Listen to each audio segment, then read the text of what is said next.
India's number 1 varicose veins hospitals ఐబీసీను సంప్రదించండి. మీ నొప్పి లేని ప్రయాణాన్ని ప్రారంభించండి. నమస్తే రమ్మగారు.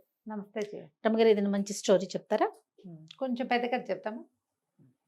పూర్వం అట ఊహానగరం అనే ఒక రాజ్యం ఉండేది. దానికి వక్రబుద్ధి అనే పేరున్న ఒక రాజుగారు ఉండేవాడు. బాగుందండి, ఊరి పేరు బాగుంది, రాజు పేరు ఇంకా బాగుంది. అదే మరి కథలను బట్టి అలా పెడతారు మరి. అంతే.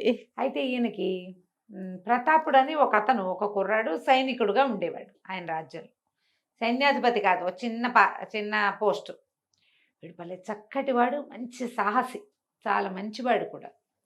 ఓసారి ఇతను 1-2 రోజులు సెలవులు వస్తే ఎవరి దారిని వాళ్ళు వెళ్తారు కదా, ఒక అడవిలోకి వెళ్ళాడు వేటాడడానికి.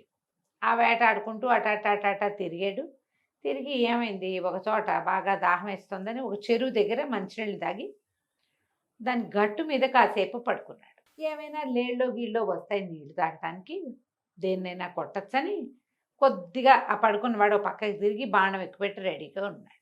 అంటే ఇతను చూశాడు, ఎక్కడి నుంచో ఒక 7 హంసలు వచ్చినాయి. బాగున్నాయో, కొడితే కొట్టచ్చు, కానీ ఇతను ఇంత చక్కగా ఉన్నాయి, వీటిని ఎందుకు కొట్టడం, అనవసరంగా మనకేం తిండికే దీనికే ఏమీ లేదని వాటికి వేసి చూస్తున్నాడు. వాట హంసలు ఎక్కడి నుంచో దిగినాయి, గట్టు మీదకి నడుచుకుంటూ వచ్చినాయి. ఇతను చూస్తూ ఉండగానే రెక్కలు తీసి పక్కన పెట్టి 7 అందమైన అమ్మాయిలుగా మారిపోయి ఆ చెరువులోకి దిగేశారు. వాళ్ళంతా అమ్మాయిలందరూ చక్కగా చిన్న చిన్న బట్టలతోటి చెరువు అంతా ఈత కొట్టారు బ్రహ్మాండంగా. ఈ అబ్బాయి చూస్తున్నాడు, చూసి చూసి ఏం చేశాడు, వాళ్ళు ఇక్కడ మైమరిచిపోయినారు. చల్లగా ఈ పక్క నుంచి ఆ పక్కకి దెక్కుంటూ వెళ్ళి ఆ రెక్కల్లో నుంచి ఒక జత రెక్కలు తీసి దాచిపెట్టుకున్నాడు. చీకటి పడిపోయి పడంగానే ఈ హంసలన్నీ బయటకు వచ్చినాయి. అమ్మాయిలందరూ బయటకు వచ్చి ఎవరి రెక్కలు వాళ్ళు తొడుక్కుని హంసల్లాగా మారిపోయారు. ఒక అమ్మాయి రెక్కలు దొరకలే. ఆ అమ్మాయి అటు ఇటు వెతుక్కుంటుంటే వాళ్ళందరూ ఏమన్నారు, నీ రెక్కలు వెతుక్కుని వచ్చి సమయం అయిపోయింది, చీకటి పడితే ఒప్పుకోరు, దారులు మూతపడిపోతాయని 6 హంసలు ఎగిరిపోయినాయి. ఈ పిల్ల ఇక్కడే నుంచి ఉండిపోయింది. అయ్యో. అటు ఇటు తిరిగింది, కొంచెం దుఃఖంగా చెప్పింది, నా రెక్కలు దొరికిన మహానుభావులు ఎవరో, దయచేసి నా రెక్కలు నాకు ఇవ్వండి, మీకేం కావాలంటే అది చేస్తా.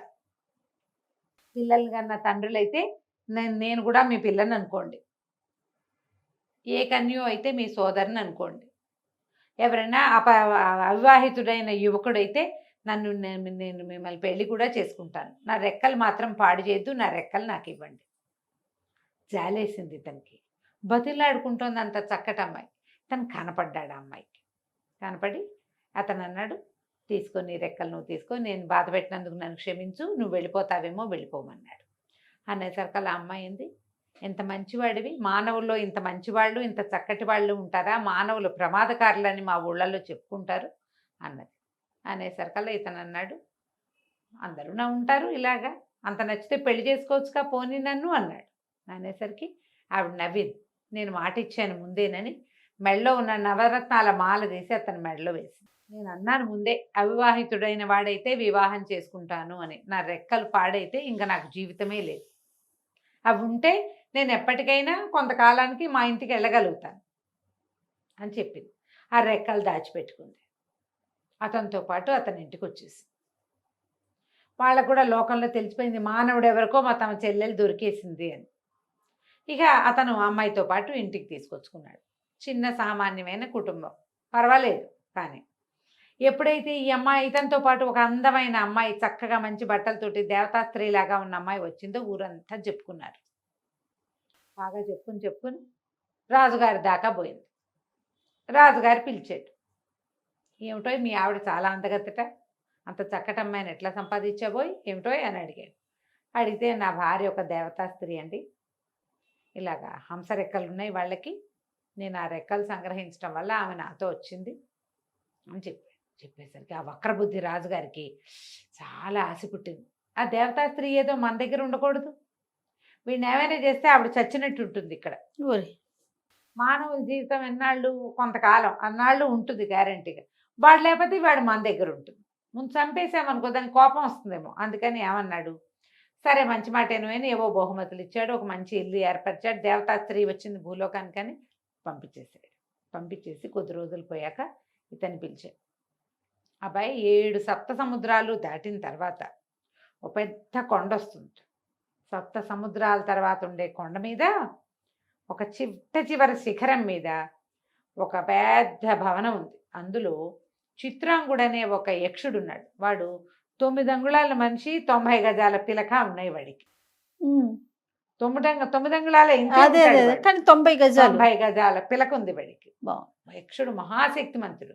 వాడి దగ్గర ఒక భూతం ఉంది, అదృశ్య సేవకి దాని పేరు. ఓ కథలో తెలుసుకున్నాను.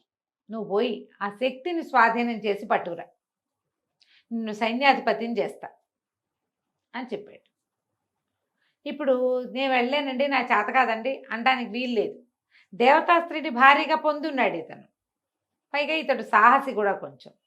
సరే వెళ్ళాడు, ఇంటికి వెళ్ళిపోయాడు. ఇంటికి వెళ్ళి భార్యకి చెప్తే భార్య అంది, ఏదేం పెద్ద విషయం కాదు, నేను వచ్చి చాలా రోజులైంది, మా అమ్మ అక్కయ్యలు అందరూ బెంగపెట్టుకుని ఉంటారు, నువ్వు నా మాట విను, నేను ఒక వెండి బంతి ఇస్తాను, ఈ బంతి పట్టుకెళ్ళు. మా లోకంలో కనుక ఈ బంతిని చూపిస్తే, బంతిని వేస్తే మా వాళ్ళకి తెలుస్తుంది. నీ మెడలో ఉన్న వస్తువుని బట్టి నవగ్రహాల నవరత్నాల మాల ఉంది కదా, మాలను బట్టి వాళ్ళు నిన్ను గుర్తుపడతారు. మా అమ్మ దీనికి ఏమైనా సహాయం చేస్తుంది నీకు అని చెప్పింది. వీళ్ళు ఒక రకమైన దేవత జాతులు వాళ్ళు.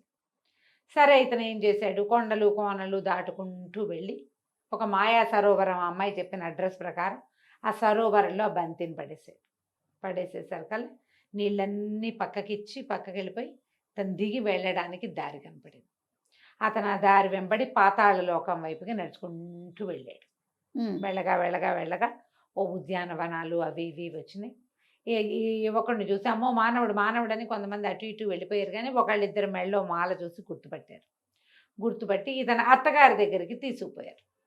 ఆవిడ ఈ మెళ్ళో ఉన్న వస్తువును చూసి వాళ్ళ అమ్మాయి ఒక ఉత్తరం రాసి ఇచ్చింది. అది చదువుకుని, అయ్యా నువ్వు చాలా మంచివాడివి, మా అమ్మాయి ఉత్తరం రాసింది, నన్ను వదిలేయండి అని అడిగినందుకే నా భర్త నాకు ఉడుపులు ఇచ్చేస్తానన్నాడు, ఇంకొకడైతే హంసరెక్కలు దొరికితే ఎంతైనా చెయ్యొచ్చు, నేను అతన్ని వెలచి వివాహం చేసుకున్నాను, ఇతను చాలా ఉత్తముడు, మానవోత్తముడు, కాబట్టి ఇతనికి ఏదైనా సహాయం చెయ్యి, అతను అడిగింది చెయ్యమని కూతురు ఉత్తరం రాసింది.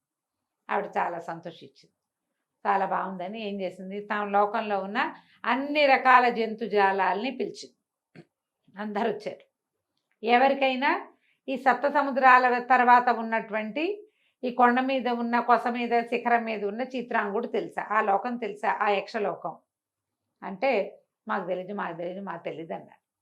అయితే వచ్చిన జనాల్లో ఒక కుంటి కప్ప కాలు కుంటిది ఎగురుకుంటూ వచ్చింది. మామూలుగా ఎగట్ల కుంటిగా ఎగురుతుంది. అది నాకు తెలుసు, నేను ఇదివరకు వెళ్ళాను, మా అమ్మ తాత వాళ్ళు అంతా కూడా వెళ్తుండే వాళ్ళు అక్కడికి అని చెప్పింది. చెప్పంగానే ఆవిడేమంది, నువ్వు మా నల్లుడు గారిని ఈ ప్రతాపుడిని తీసుకెళ్ళి అక్కడికి తీసుకెళ్ళి ఆ పని ఏదో పూర్తి చేయించి తీసుకురా. సరే ప్రతాపుడు కుంటికప్ప ఇద్దరు బయలుదేరారు. ఈవిడేదో ఒక సాధనం ఇచ్చింది సప్త సముద్రాలు దాటడానికి. సముద్రాలు దాటారు. కప్ప ఎలాగో నీళ్ళలో తిరుగుతుంది కదా, కొండెక్కారు. కొండెక్కితే ఆ కొండ బాగా పైకి ఎక్కి ఆ శిఖరాల మీదకి ఎక్కేసరికల్లా ఒక కోట కనపడింది. ఆ కప్ప ఏం చెప్పిందంటే, నేను బయటే ఉంటా, నేను లోపలికి రాలేను, నువ్వు లోపలికి వెళ్ళు, చూద్దాం. చీకటి కోణం, అది ఎటు నడుస్తున్నాడో ఏమిటో తెలియదు. ఈ కొండంతా ఎక్కారా, ఆ శిఖరం ఎక్కేసరికల్లా ఆయాసం రాదు. అతను మెల్లిగా తడుకుంటూ లోపలికి వెళ్ళాడు.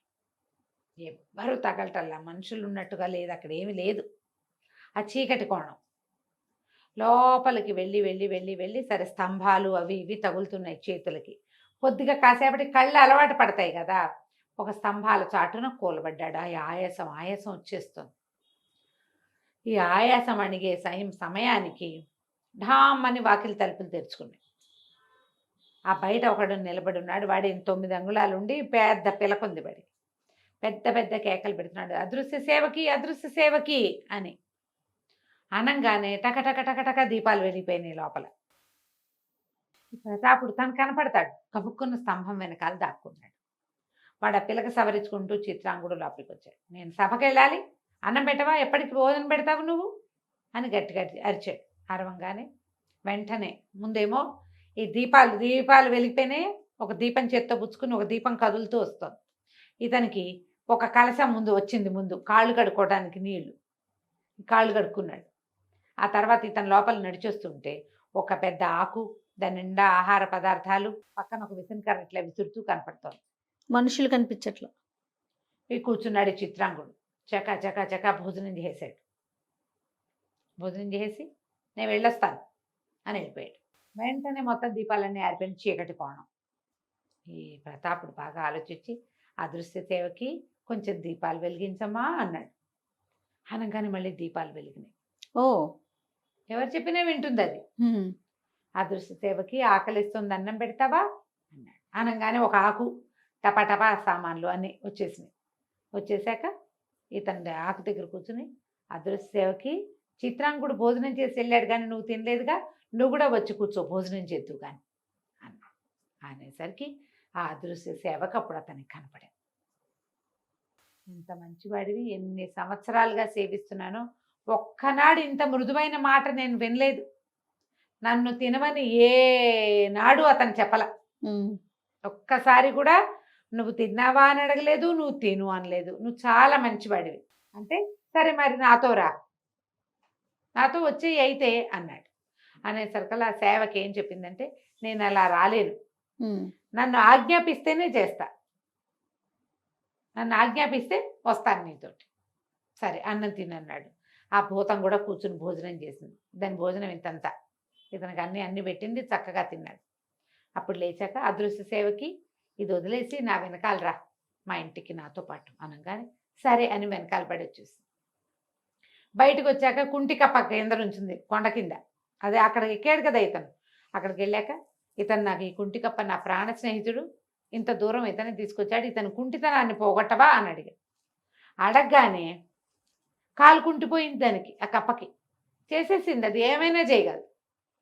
ఈ కథ అంతా నడుస్తుంటే అక్కడ ఏమైంది, ఈ ప్రతాపుడిని ఇక్కడికి పంపించాడు కదా వక్రబుద్ధి, ప్రతాపుడు భార్య ఒకతేగా ఉంది. ఉమ్. ఆమె దగ్గరికి వెళ్ళి, నీ భర్త ఇక రాడు, నేను ఈ దేశాన్ని వెళ్ళే రాజుని, నువ్వు ఒక సైనికుడితో వచ్చావు, నన్ను పెళ్లి చేసుకో, నాతో పాటు ఉండమని అడిగాడు. ఆవిడ ఏం చేసింది, పిచ్చి వేషాలు ఇస్తే చంపేస్తాను, నేను ఎవరనుకుంటున్నావు, మానవుడిని వలిచి వచ్చానంటే నా దేవతా శక్తులు వదిలిపెట్టుకుని రాలేదు, అతను మంచితనానికి వచ్చాను, నాతో పిచ్చి పిచ్చి వేషాలు వేసామంటే చంపేస్తాను.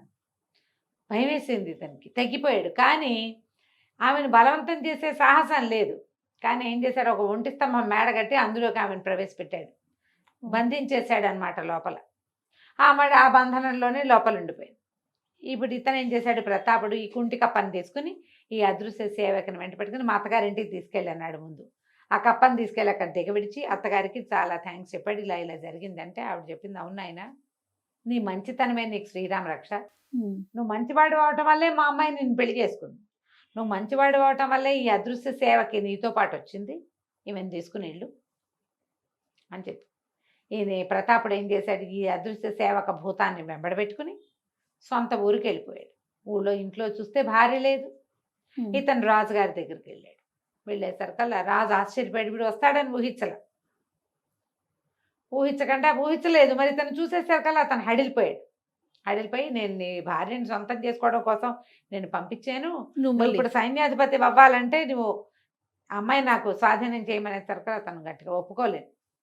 ఈ లోపల అదృశ్య సేవకి ఏం చేస్తుంది, జనం అంతా ఇతని మీదకి వచ్చారు. రాజుగారు ఇతన్ని బంధించమంటున్నాడు. అందరినీ లైన్లో పెట్టింది. రాజును తీసుకెళ్ళి ఒక పెద్ద బురదకుంటుంటే అందులో కుక్కేసింది. ఈ మంత్రులు వాళ్ళు నిర్ఘాంతపోయారు, ఏమిటయ్యా ఇదేం జరుగుతోందన్న. అయితే ప్రతాపుడు చెప్పాడు, ఈయన ఒక అదృశ్య సేవకి భూతాన్ని తెమ్మన్నాడు, నేను ఆ భూతాన్ని వెంబడి పెట్టుకొచ్చాను, నా భార్యను ఇది చేయడం కోసం చేశాడు ఇంత పని, ఆమెను మానవరాలుగా ఎంచకూడదు, ఆమె దేవతా స్త్రీ అని ముందే చెప్పాను, ఆమె సహాయంతో ఈ భూతాన్ని పట్టుకొచ్చుకున్నాను నేను అనేసరికి మంత్రులు ముగ్గురు అన్నారు, బాబు ఎందుకు వచ్చింది, రాజుగారిని ఎటాగో బురదలో కుక్కేసింది మీ భూతం, హాయిగా నువ్వే రాజు బాబు, నీకు ఇంత సాహసివి, రాజ్యానికి కావాల్సింది ఏదైనా నువ్వు చేయగలవు, నువ్వే రాజ్యాన్ని తీసుకోమన్నారు. ఇక మిగిలిన వాళ్ళకి ఎవరికి మాట్లాడడానికి కూడా ఏం లేదు. సరే ఇతను ఏం చేశాడు, నా భార్య ఎక్కడుందంటే ఆవిడ ఎక్కడో పైన పెట్టారు, ఆవిడని విడిపించుకుని తెచ్చుకున్నాడు. ఇతను ఎప్పటికీ రాజ్యానికి రాజుగానే ఉన్నాడు. అతనికి ఏదైనా అవసరమైతే శత్రువులు లేరు, ఏం లేరు. ఎందుకంటే ఈ అదృశ్య సేవకుంది 1000 మంది వచ్చినా వాళ్ళందరినీ మడతపెట్టి బురదలో కుక్కేయగలదు అది. కానీ అతనితో పాటే ఉంటూ చాలా సంవత్సరాల పాటు ఆ రాజ్యానికి రాజుగా ప్రతాపుడు, అతని భార్య రాణిగా ఉండి ఆ రాజ్యాన్ని పాలించుకుంటూ ఉన్నారు. కథకంచికి మనం ఇంటికి బాగుంది. మనకు కూడా దొరికితే బాగుండు కదా. చాలా బాగుంటాం గారు. నమస్తే అండి. నమస్తే.